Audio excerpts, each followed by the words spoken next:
Murano forse è cambiato di più perché, fino a poco tempo fa Murano era una comunità molto chiusa. Il fatto di essere isola, no, è una comunità chiusa con legami molto forti all'interno e quasi poco, se non nulla, all'esterno. Questo è durato, io direi, forse fino alla seconda guerra mondiale. Murano è rimasta una comunità chiusa, con i suoi vantaggi e svantaggi naturalmente, perché chiuso vuol dire anche coesione, vuol dire solidarietà, vuol dire mantenere tradizioni, valori, abitudini, no? E dopo è cambiato molto perché questa chiusura era anche, certo culturale, tradizione, ma anche era legata al vetro. E se non proprio con la seconda guerra mondiale, ma diciamo abbastanza presto, il vetro comincia a non essere più l'unica cosa che interessa ai muranesi. E quindi è cominciato a aprirsi, a andare a lavorare fuori, a mescolarsi, quindi anche la gente che vive a Murano ha cominciato a cambiare. Cioè, bene o male non si sa. Certo che un grande cambiamento è venuto dal fatto che oltre al vetro in fornace, lavorare al vetro in fornace, i muranesi potevano fare anche altri lavori molto meno faticosi. Tipo di... Ma qualsiasi cosa, perché la domanda da porsi è perché mai uno dovrebbe andare a lavorare in fornace? Perché mai?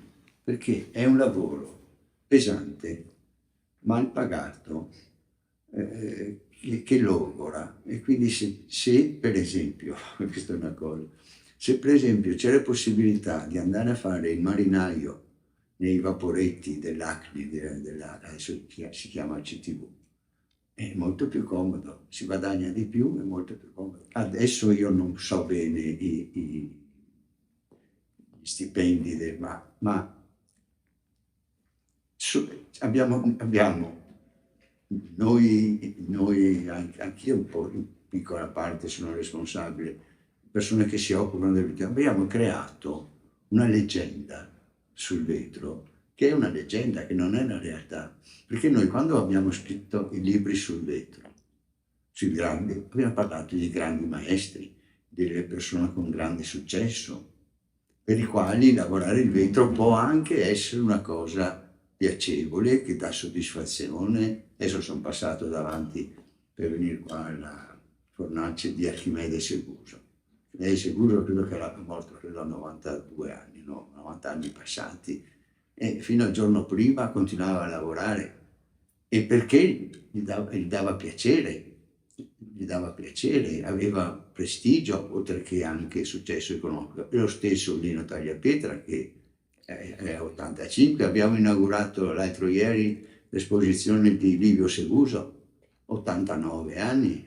Ecco, per queste persone il vetro è questa cosa meravigliosa di cui si parla.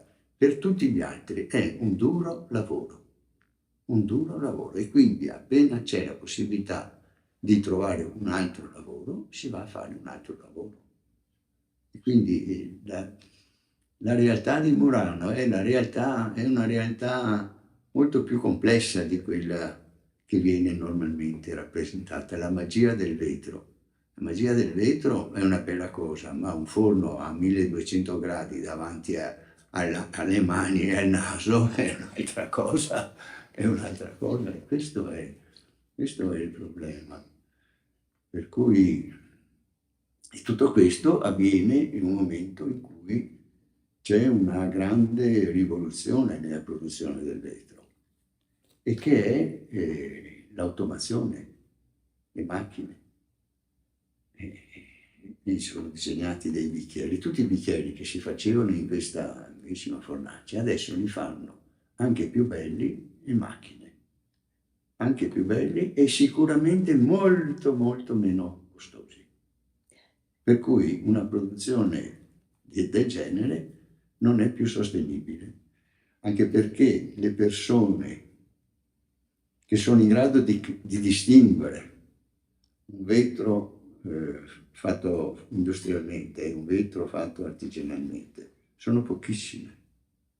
E queste poche, non tutte sono disposte a pagare il vetro artigianale, diciamo, 10 volte quello che costa il vetro industriale, soprattutto se si tratta di vetri d'uso, come appunto i vetri per la tavola. Questi sono scomparsi, ora sono scomparsi, ma i vetri d'uso in genere, anche i vasi per mettere i fiori, comunque contenitori, costano un decimo, forse meno quelli industriali, e non sono tutti più brutti. E non sono. E qui viene fuori, adesso sto parlando così a vanvera, no? Ma viene fuori un altro problema che è tecnico ma in realtà sostanziale. Tenere una fornace in attività costa un sacco di soldi. Come si poteva nel passato tenere una fornace? Avendo una produzione di massa. Una produzione di massa anche se artigianale, è un po' una contraddizione artigianale e massa, però i vetrai facevano, quelli non so, sempre torniamo ai bicchieri, facevano centinaia di bicchieri, uno dopo l'altro, e tutti uguali, no? E questo consentiva di avere una gestione attiva, facendo grandi quantità di vetri d'uso. Accanto a questi vetri d'uso, o talvolta già entro questi vetri d'uso, c'erano dei vetri particolarmente belli, particolarmente preziosi, e talvolta erano per esempio i fratelli Toso. Tutti i vetri che i fratelli, tutti o quasi, sì, ma credo tutti i vetri che i fratelli Toso hanno presentato alle biennali non erano nel catalogo di produzione, perché la produzione era come dire, corrente di quello che. E per queste occasioni particolari facevano dei pezzi particolarmente belli, speciali, che poi andavano presentati alla Biennale o ad altre esposizioni, poi potevano anche essere riprodotti in qualche esemplare, ma erano eccezioni, e quindi quando è venuta a mancare la produzione artigianale di massa, fra virgolette, le fornaci vanno in crisi, sono entrate in crisi. E questa è una crisi che non è risolvibile, non è superabile. La prova è che, per esempio, c'è una grande attività di vetrai trattino artisti del resto del mondo. Ma tutti questi, forse non tutti, ma certamente la maggior parte, ma forse quasi tutti, non hanno una fornace, cioè non hanno il processo di fusione, comprano i lingotti di vetro con tutti i colori che vengono prodotti da vetrerie che fanno esclusivamente questa produzione e poi li riutilizzano. Negli Stati Uniti d'America è praticamente così. E quindi possono, infatti chiamano studio, cioè piccole attrezzature, no? E fanno produzione limitata, che dopo magari vendono come opere d'arte, e quindi c'è qualcuno che lì è disposto a pagargli anche cifre elevate e quindi funziona. E quindi c'è un cambiamento, no? C'è un cambiamento radicale. E qui continuano, perché sono anche bravi, continuano per quanto possibile a combinare una produzione, non dico di massa, ma insomma una produzione che adesso le chiamano serie limitate, quindi un certo numero di pezzi, e quindi sperare di riuscire a venderli a prezzi remunerativi. Diventa quasi più importante il marketing della produzione adesso. Il più bravo di tutti a Murano è stato Carlo Moretti, buonanima, che ha fatto cose semplici, anche facili da fare, ma reclamizzandole come cose importanti, bellissime. Quindi Benini sì, ha ancora un nome, ma io non conosco i loro conti, ma sembra da anni continuano a cambiare proprietà, quindi vuol dire che le cose non vanno tanto bene anche là. Quindi vale più il marketing che la sostanza, come nel campo della moda del resto. Io sono particolarmente, come dire, stupito di come riesca a funzionare la moda. È difficile dire, forse anche.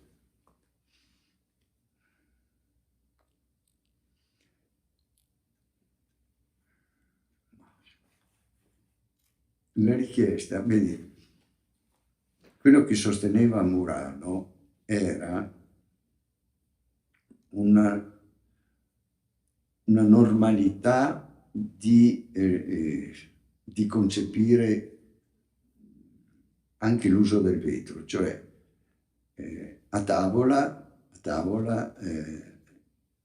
c'erano dei bei bicchieri, ci c'erano dei bicchieri per ogni giorno e c'erano dei bicchieri per le grandi occasioni. Il decoro della casa prevedeva anche la presenza di vasi, di robe. L'apparato di illuminazione prevedeva i lampadari, le applique e queste cose qua. E il vetro era un materiale che si usava per tutte queste cose. Oggi è cambiato il modo di concepire la casa, sono cambiati i materiali, c'è la plastica. E i criteri sono diversi. Nelle case moderne di oggi un lampadario non ha più posto. C'è tutta un'industria per l'illuminazione che usa il vetro solo eccezionalmente e che è quella che è presente poi nelle case. È una cosa che riguarda numeri più piccoli di strati sociali più alti perché richiede soldi che sono spendibili per cose superflue da chi ne ha abbastanza, no? E quindi c'è poco da fare,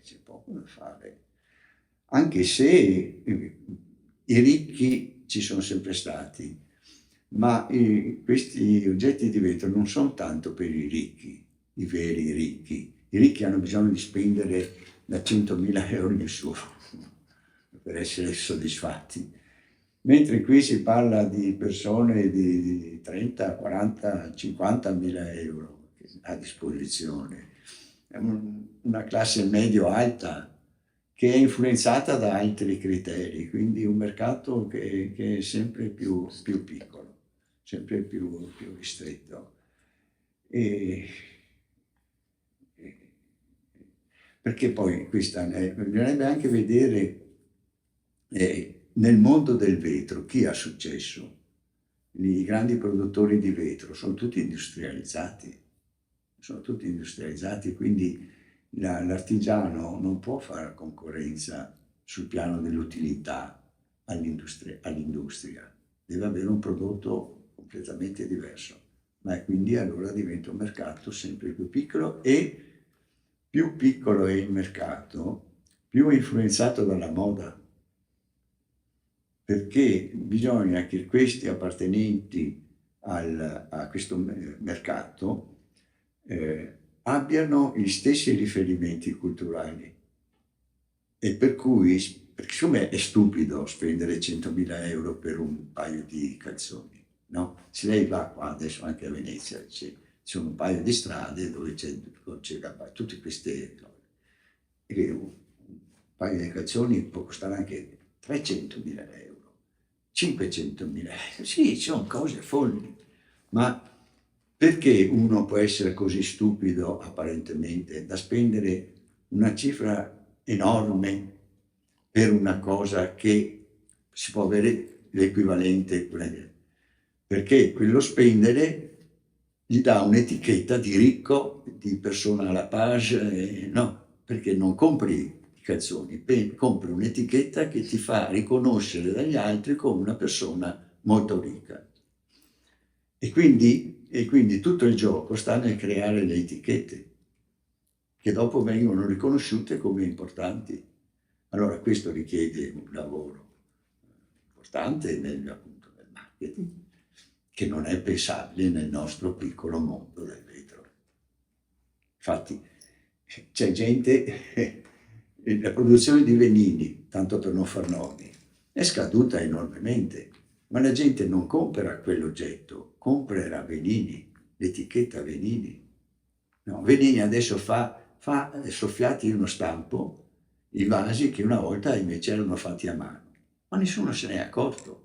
Nessuno si è accorto e continuano a pagarli come una volta, ma sono vasi, sa, quel vaso tradizionale fatto così, poi si chiude e dopo si apre, no? Ne ha fatto, adesso non so se è stato Tobuzzi, credo che l'abbia disegnato il primo, che era bello e che è bello. Adesso fila dentro uno stampo, poi è tagliato con la sega, ma compri i Venini.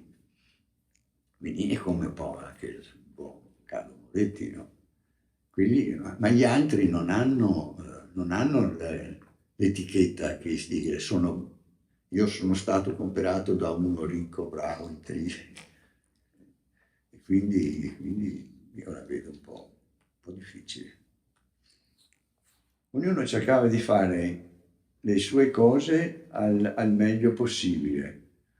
Dopo è sempre stato questo, si copiavano l'uno con l'altro, ma in maniera anche spudorata, e perché basta vedere, adesso sto pensando ai cataloghi della seconda metà dell'Ottocento, cataloghi di Salviati, fratelli Toso, e dopo Salviati, Compagnia Venezia Murano, Salviati, Compagnia Venezia Murano, Barovier, fratelli Toso, eccetera. Si assomigliano.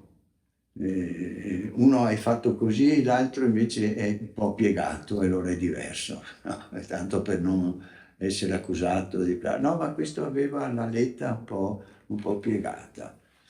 Questo è sempre stato a Murano, questo è continua, ogni tanto ci sono delle cause, ma appunto siccome per un piccolo particolare è cambiato e continua. È una concorrenza fra persone dentro lo stesso ambito, dentro lo stesso mercato, che è anche facilitata dal fatto che i maestri in genere insomma, girano, cambiano fornace, non sono lì come in Giappone a vita. I maestri cambiano e quindi spostandosi da una fornace all'altra portano le varie idee, i vari modi di fare. Questo è anche uno degli aspetti positivi di Murano, cioè che la fornace è il luogo dove si impara, dove c'è sempre qualcuno che insegna una cosa a un altro, la insegna facendola e si impara, come si dice, guardando, imparare con gli occhi, si dice, no? Cioè tu vedo come fai, imparo e dopo lo faccio anch'io. Questo è quello che ha garantito, permesso a Murano di crescere sempre, perché sono tutti maestri, no? Il vero senso della parola, sono tutti maestri.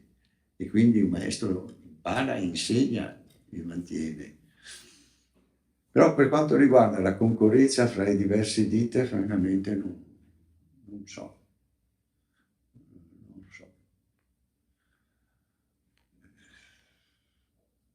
Nel passato non c'erano alternative. No, nel passato non c'erano alternative e quindi chi nasceva a Murano, come in tutti i mestieri, se uno è nel passato è figlio di un muratore, va a fare il muratore. Se uno è figlio del calzolaio, fa il calzolaio. Se è figlio di un vetraio, va a fare il vetraio. Era una cosa, direi, naturale, ritenuta naturale. Dopo le vetrerie, ecco, le vetrerie, qui il discorso è un po' più complesso, ma quelle che Murano rinasce, ricomincia a Murano seconda metà dell'Ottocento, quindi le vetrerie più vecchie, il nome delle vetrerie più vecchie parte dalla seconda metà dell'Ottocento. Salviati comincia, mi pare, nel 60, nel 60. I Barovier erano operai di Salviati e cominciano e si mettono in proprio, mi pare, nell'83. Compagnia Venezia Murano è la stessa di Salviati, che dopo si dividono nel 77, mi pare. Fratelli Toso cominciano nel 54 e chi c'è dopo? Dopo chi c'è? E dopo bisogna andare avanti, bisogna arrivare al Novecento. Beh, sì, sì, c'è Bigaglia, ma insomma non è molto importante. Il Novecento, allora abbiamo Rioda, Andrea Rioda, che dopo muore, poverino, troppo presto. Dopo abbiamo Capellini e Venini, abbiamo i Ferro Toso Barovier, e dopo i Seguso. I Seguso in realtà cominciano anche tardi. E queste sono tutte aziende familiari che insomma la tradizione, queste aziende che abbiamo adesso, al massimo il nome, poi niente di più, perché anche la Barovier esiste ancora, ma non è dei Barovier. La Venini esiste ancora, ma i Venini non ci sono più. E cosa c'è ancora? Salviati, c'è Salviati, ma non è dei Salviati. Non è rimasto più niente nelle famiglie dei grossi nomi. Fratelli Toso è morta nel 70, negli anni 70, non mi ricordo. Seguso Vetri d'Arte anche, Cenedese anche. Non c'è molto, non c'è molto. I disegnatori ci sono sempre stati, anche se, tornare indietro, l'abate Zanetti, quando ha aperto il museo, mi pare nel 66, 800,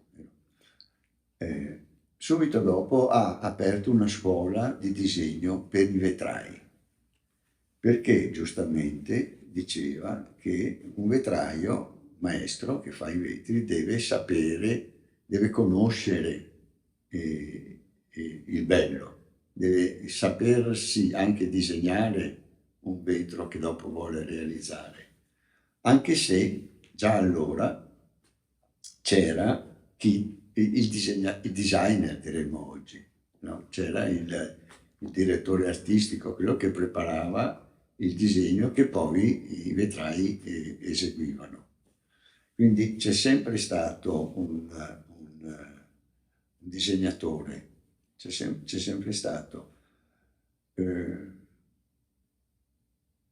In alcuni rari casi il disegnatore era lo stesso maestro, ma la combinazione di bravo maestro e bravo disegnatore è molto rara, è molto rara, è molto rara e spesso c'è, ma produce risultati di poco valore.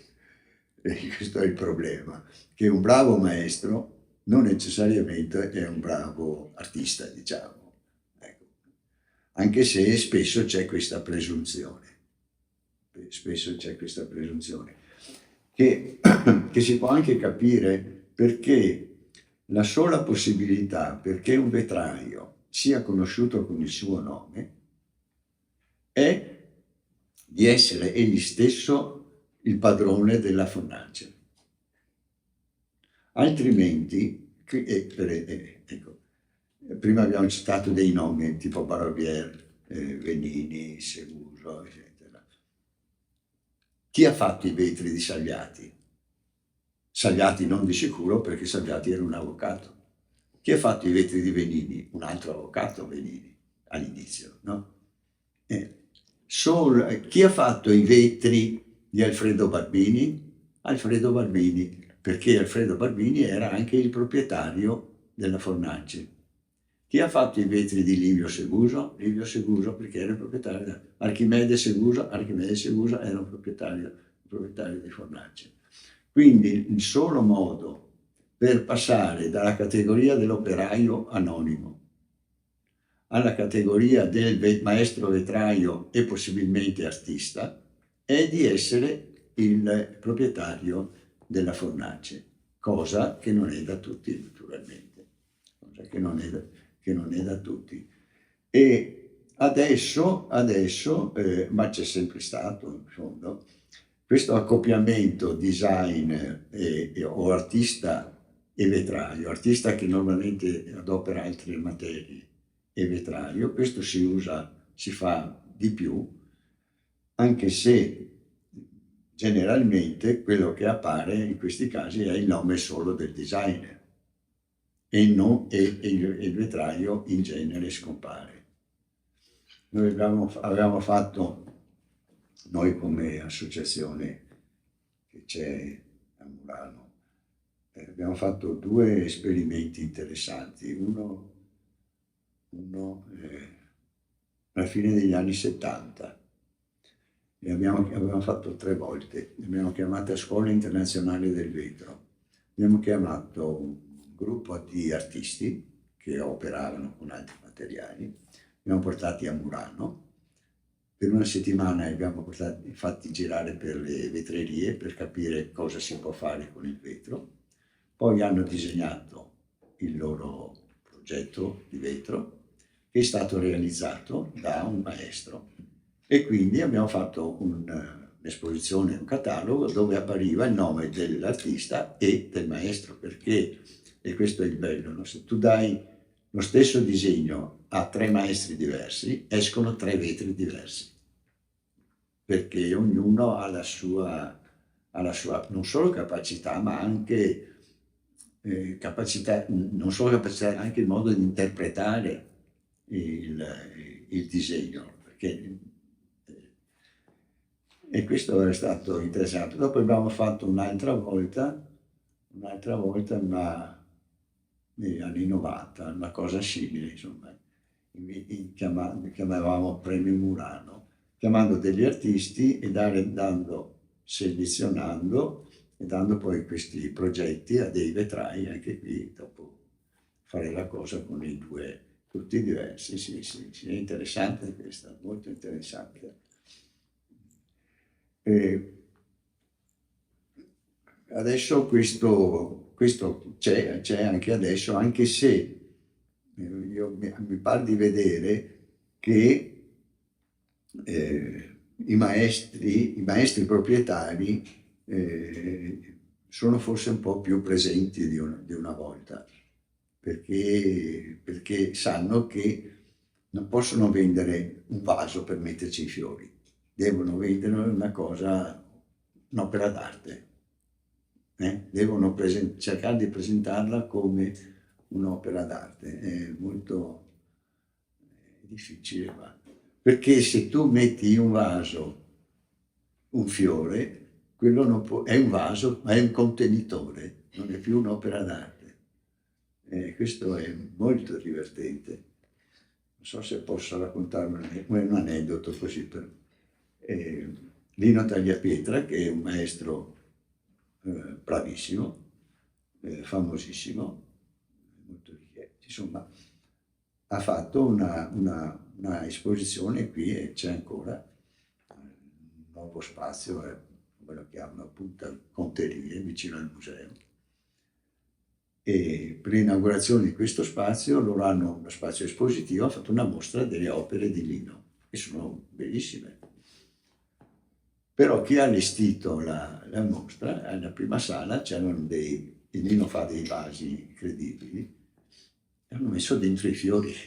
Dopodiché quindi non erano più opere d'arte, c'erano vasi da fiori. È bellissimo. No?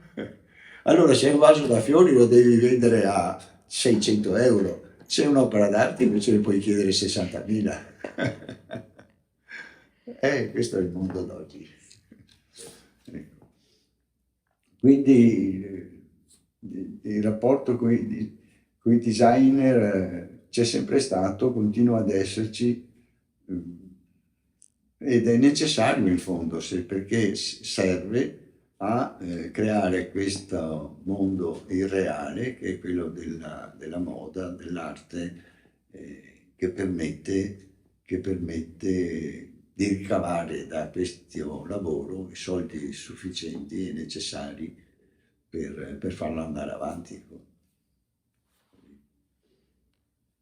Ma le perle sono un mondo a sé.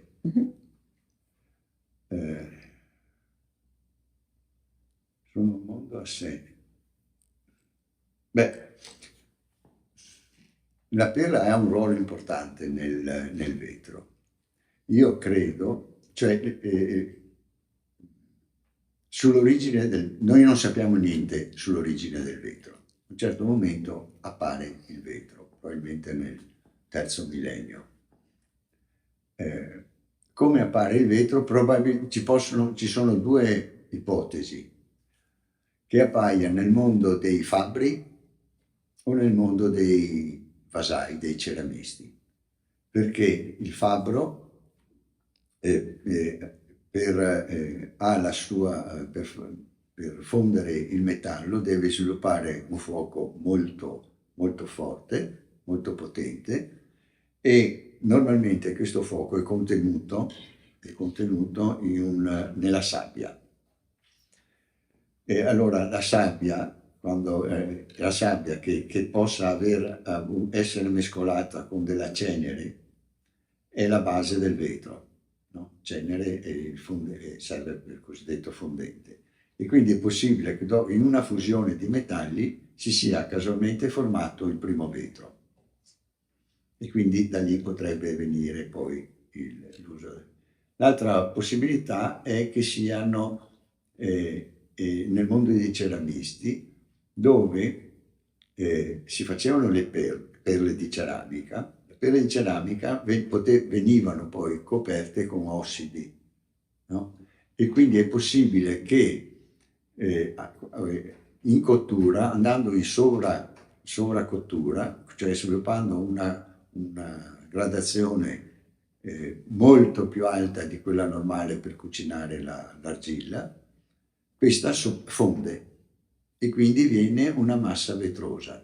E quindi nell'ambito dei ceramisti si potevano produrre casualmente le prime perle non di puro vetro, ma di una massa vetrosa. E poi da questi primi esempi via via. Questo semplicemente per dire che la storia delle perle è comunque antica quanto quella del vetro. Perle ce ne sono sempre state, ne troviamo tutti i siti archeologici, troviamo perle, e arriviamo fino ai Romani e poi a Murano. Per fare le perle ci sono due sistemi. Qui rischia di diventare lunga però la storia. Per fare perle ci sono due sistemi. La perla a lume, e cioè attorno a un ago, a un ferro sottile, si prende una bacchetta di vetro preparata prima e, servendosi di una fiamma, Questa bacchetta si fonde e si attorciglia attorno a questa asta, poi si stacca e viene un globo col foro e si fa una perla. In questo sistema si possono fare, e sono state fatte, miliardi di perle, proprio una roba incredibile. Il secondo sistema per fare perle è preparare una canna, cioè prendere dal crogiolo un po' di vetro, formarsi un cilindro che è attaccato a una canna, forare questo cilindro, passare con un ferro il centro di questo cilindro, poi attaccare un'altra canna e tirare. Qui viene una canna lunga quanto si vuole, che conserva sempre nel suo interno il foro. Per cui, tirata questa canna forata, si taglia a pezzettini, vengono tanti cilindri. Questi cilindri si mettono in un piatto, diciamo, e si torna al fuoco, sempre muovendolo, e quindi il bordo del cilindro si arrotonda e quindi viene una sfera con il foro e viene una perla. Questo è, per così dire, il sistema industriale per produrre le perle, perché da queste canne, che possono essere lunghe decine di metri, si ricavano un numero incredibile di perle, tutte uguali, e che possono essere delle dimensioni più varie, da una perla grossa così a una perla che può essere meno di 1 millimetro di diametro, meno di 1 millimetro, 1 millimetro è tanto poco, eppur avendo il foro. Queste perle piccolissime, fatte di canna, si chiamano conterie. Appunto, e sulla provenienza di questa parola non c'è nessuna certezza. Non c'è nessuna certezza.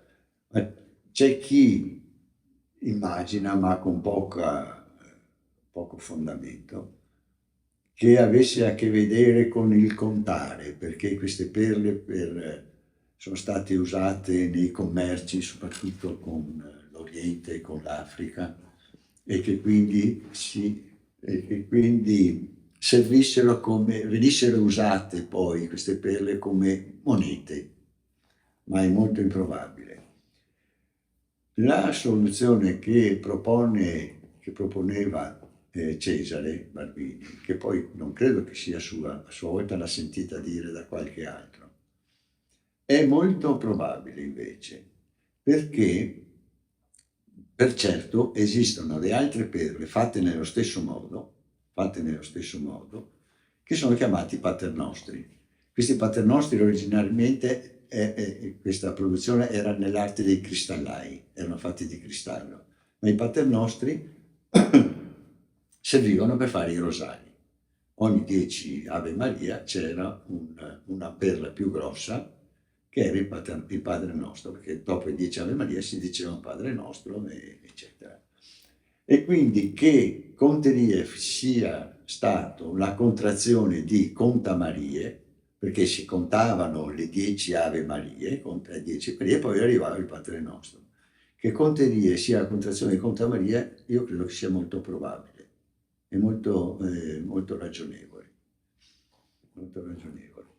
Ecco, da quanto sappiamo della produzione di conterie, cioè di perle da canna, abbiamo notizie, adesso non sono più sicuro della data, ma mi pare che sia la metà del 400. Mi pare che sia la metà del 400. Perché i veneziani,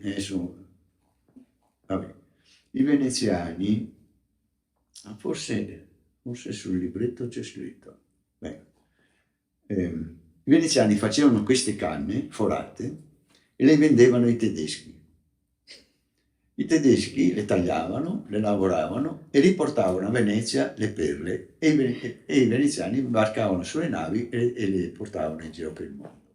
Un certo giorno finalmente si sono svegliati e e hanno detto: ma perché facciamo fare tutto questo lavoro ai tedeschi? Facciamocelo a casa nostra. E allora hanno cominciato a tagliare e sistemare la produzione delle conterie. Delle perle a lume non so niente. Non so niente e non so chi sappia, chi possa sapere. Cioè quando ci sono, lavori a lume fatti anche nell'antichità, però quando a Murano sia comparso chi li facesse non si sa, anche perché, ma qui siamo già nel XIX secolo, anche perché il lavoro dei perle a lume era un tipico lavoro a domicilio delle donne povere, perché c'era un'organizzazione. A Murano c'erano le fornaci che producevano la canna dei vari colori. Queste canne venivano poi portate a Venezia da una mistra, si chiamava, generalmente era tutto un lavoro di donne, quindi anche questa donna portava alle donne che lavoravano a domicilio la quantità delle canne e il campionario delle perle che dovevano fare. Questi facevano le perle, poi la donna, questa mistra, le ritirava e le portava al padrone della fornace. E questo era essendo un lavoro così, come dire, parcellizzato e che coinvolgeva solo povera gente, non ci sono documenti, in poche parole. Abbiamo pochissime cose, pochissime informazioni precise. E anche questo è un mondo estremamente ricco e vario, perché ci sono i campionari, alcuni campionari sono rimasti e c'è una varietà infinita di cose bellissime, tra l'altro, di cose bellissime, difficilissime da fare, che sono state poi anche queste dimenticate, ignorate, trascurate. E adesso, come dicevamo prima, c'è questa ripresa del lavoro a lume, laddove anche la cura, le perle, anche lo stile è cambiato, insomma sono molto più lavorate, più pensate, più belle tra il designer, la pretesa più o meno artistica dell'operatore. Ed è un settore che comincia ad avere una certa importanza anche nel resto del mondo. In Giappone, per esempio, fanno perle e ogni perla è riconosciuto un valore ragguardevole. Anche negli Stati Uniti fanno perle dando un certo valore, insomma, questo. La rosetta era... Qui Cesare aveva un'idea tutta sua, aveva tante idee tutte sue, Cesare, che difendeva a spada tratta, come si dice. La rosetta è appunto alla fine del 400, è una perla di cui noi abbiamo notizia perché Luigi Zecchin ha trovato i documenti in archivio come lavoro nuovo e inventato da questa Maria Barovière, la figlia di Angelo. Era una perla a 7 strati, mi pare, o 6 o 7, non mi ricordo. Quelle più antiche del 400 cominciano con il cristallo trasparente, c'è un primo strato di cristallo, e dopo il bianco, il blu, il rosso, il bianco e il blu, finisce col blu. E questa perla la troviamo sempre alla fine del 400 e primi del 900, questa canna, per la verità, tagliata a fettine e poi raccolta nella superficie di vasi, di recipienti. ed è una produzione molto bella, ma che dura poco. E poi, stranamente, la rosetta scompare. Scompare sia nella produzione sia nei documenti. Scompare, però rimane nella memoria. E lì non si sa come. Non abbiamo documenti, cioè non abbiamo vetri del 600, del 700 con le rosette attorno. Non abbiamo carte in archivio che ci parlino di rosette. Però nell'Ottocento ricompare. Nell'Ottocento ricompare come perla perché era una perla molto richiesta, soprattutto in Africa, ma non solo, anche in India. Era oggetto di tutte le perle di Venezia erano oggetto di, come dire, di vendita all'estero, insomma, no? L'Oriente e il nord dell'Africa. Era un commercio molto, molto importante.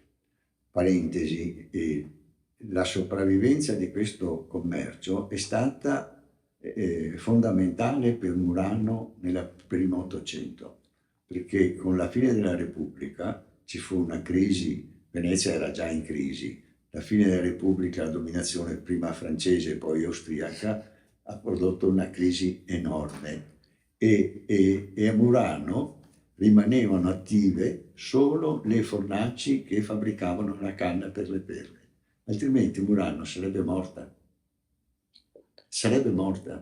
perché la vetreria normale non era più richiesta, fra l'altro quella di lusso era quella boema e Venezia è entrata nell'impero austriaco, ha visto preferire i vetri boemi a quelli veneziani. E Murano è sopravvissuto perché è continuata la produzione di perle e quindi di canne per perle, che dopo appunto, prima negli anni 40 e poi successivamente conservati, si è sviluppata. E quindi le perle sono state molto, le troviamo in giro dappertutto. In tutto il mondo si trovano le perle di Murano e anche la rosetta. Bisogna anche dire che soprattutto nel XVII secolo Amsterdam è diventato un centro di grande produzione. Prima era solo porto che trasportava per trasportare le mercanzie in giro per il mondo e anche i vetri e le perle. Poi c'è stato un centro di produzione anche di rosette e anche di perla rosetta. Forse questa può essere una causa della scomparsa, che veniva prodotta in Olanda la rosetta. Può essere questo, bisognerebbe approfondire. Diverso invece è il discorso delle murine. Lì è tutta un'altra cosa, perché quindi questa è una lunga storia. Allora, le canne di vetro possono essere monocromatiche, no? Tu raccogli un po' di vetro da un crogiolo, fai il cilindro, lo tiri e viene una canna di quel colore, rotonda, a sezione rotonda. Se questo primo cilindro lo si immerge in uno stampo che abbia una qualsiasi forma, per esempio a stella, a 6 punte, la canna che poi esce è una canna che presenta una stella a 6 punte. Una volta tagliata a fettine hai una stella a 6 punte. Se raccogli prima il rosso e lo sagumi, magari lo premi in uno stampo, poi raccogli il bianco, lo sagumi, lo premi in un altro stampo e poi raccogli un altro colore e stampo, dopo quando si taglia si hanno diversi disegni, no? Diversi disegni che possono essere pieni o col foro.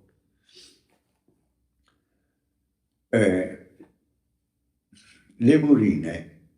La murina è una fettina di una canna che in tutta la sua lunghezza contiene lo stesso disegno. Cioè, per esempio, quella che avevamo prima messo dentro stampo a stella, in tutta la sua lunghezza, ovunque tu la tagli, ha la stella. Se se per esempio, invece che mettere uno stampo a stella, la metto in uno stampo di una corona circolare, poniamo, allora avrò una corona circolare e in mezzo il foro. Questo foro lo posso riempire di un colore. Quando taglio ho la O, no? Un cerchio con dentro un colore. Poi qui ci sono almeno due sistemi. Se io preparo dei fili, delle canne sottilissime e le metto in un contenitore fatto così, no? E compongo un mosaico, come un mosaico con le tessere lunghe ma sottili. Quindi posso in questo modo comporre qualsiasi disegno. Questo cilindro che io compongo lo lego con dei fili di rame, vado in un muffola, cioè in un forno di raffreddamento, e faccio andare questo cilindro all'incontrario, cioè dal freddo verso il caldo, cioè lo riscaldo progressivamente, perché se lo metto subito nel forno si spacca, no? Invece lo riscaldo progressivamente. Quando ritorna bello caldo, lo attacco alla punta di una canna, di un ferro, lo sistemo, lo marmorizzo, si dice, no? Lo sistemo e alla fine lo tiro. Attacco un altro ferro e lo tiro. Ecco che ho in tutta la lunghezza, ho il disegno. Questi possono essere, può essere qualsiasi disegno, può essere un fiore, un animale, un ritratto. Questo è un modo più semplice, più facile, per fare queste fettine che poi vengono chiamate murine. Perché si chiamino murine, questa è un'altra storia che magari vediamo un'altra volta. Questo è il più semplice, altrimenti c'è un altro sistema, e cioè costruire il disegno aggiungendo sulla punta della canna via via delle strisce di vetro che hanno il colore e la forma che poi compone un disegno.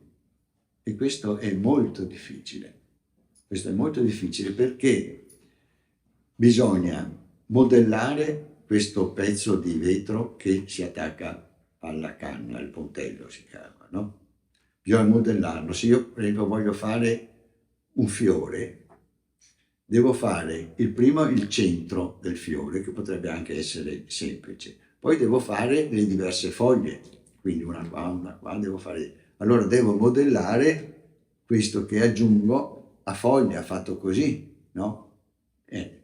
Dopo potrei voler aggiungere un gambo, e allora devo aggiungere qua una striscia verde. Dopo devo riempire però qua di qualcosa. Alla fine costruisco questo disegno, attacco il secondo a canna, tiro e taglio e viene il disegno. Quindi questo secondo è un sistema molto più complicato. Murine ne facevano già nel III secolo a.C., anche prima per la in Iraq, Tel non mi ricordo più il nome, si trovano dei vasetti che hanno nella superficie esterna delle figure umane e anche degli animali. Dopo si trovano in grande quantità in Egitto, ad Alessandria, nel periodo di Tolomei, l'ellenismo, nel III, secondo secolo prima avanti Cristo. Lì si trovano ciotole con varie canne, si trovano maschere, perché lì facevano anche delle piastrine che poi servivano per decorare le pareti, e lì si trovano pesci, volti umani, animali vari, satiri, personaggi. e si trovano lì, e dopo contemporaneamente un po' più avanti anche a Roma si trovano oggetti del genere, perché fino al, qui divaghiamo un po' troppo, fino al primo secolo, il secolo prima e dopo, attorno alla nascita di Cristo, 50 prima e 50 dopo, compare la canna da soffio, no? Ma prima la canna da soffio non c'era, e allora si usavano molto questi, per fare una ciotola, per esempio, servivano tanti pezzetti di canna che si mettevano, si faceva un disco con tutti questi murine, appunto. Questo disco andava al caldo, in forno, e col caldo i vari pezzi si attaccano l'uno con l'altro. E quindi il disco viene posto su uno stampo, così, no? Ecco che dopo diventa una ciotola. E quindi questi oggetti di vetro erano più o meno grave? No. E questi oggetti di vetro erano più o meno tutti fatti con murine. E questo lavoro delle murine va in crisi con l'inizio dell'uso della canna da soffio, perché con la canna da soffio fare un recipiente è facilissimo, diventa banale, si fa subito, no?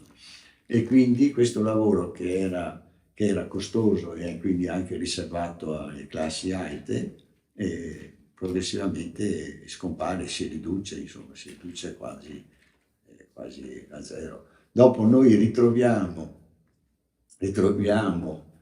canne con volti, fiori, animali, eccetera, solo nell'Ottocento, nel 1800, abbiamo prima Franchini, padre e figlio, che fanno tutta una serie di millefiori e poi di ritratti e altri oggetti.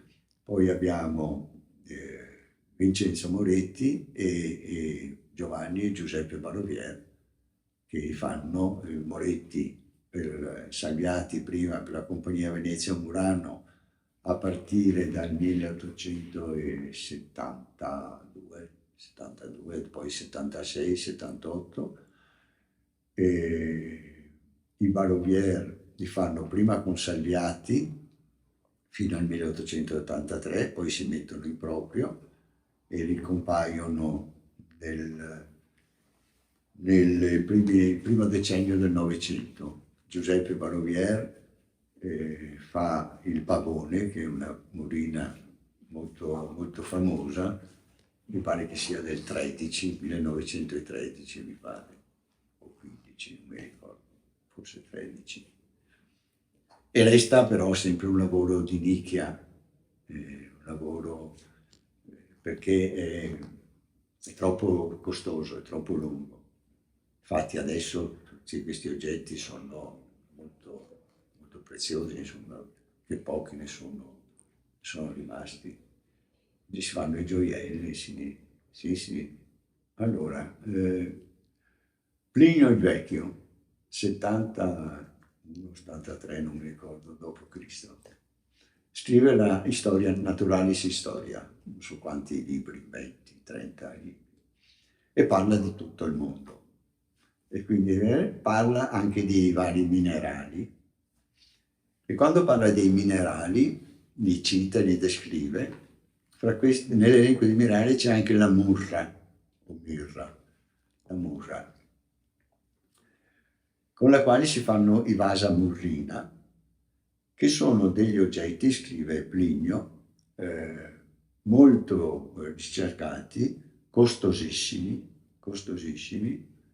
e insomma molto importanti. Tutti i minerali descritti da Plinio sono poi stati collegati con quelli che conosciamo ai giorni nostri, no? Ma questa murra è rimasto mistero, cioè non è stato tramandato, diciamo, nei secoli, tanti per la verità, 20, il corrispondente, diciamo in italiano, di questa murra. E allora si sono fatte diverse ipotesi, che fosse una cosa piuttosto che l'altra.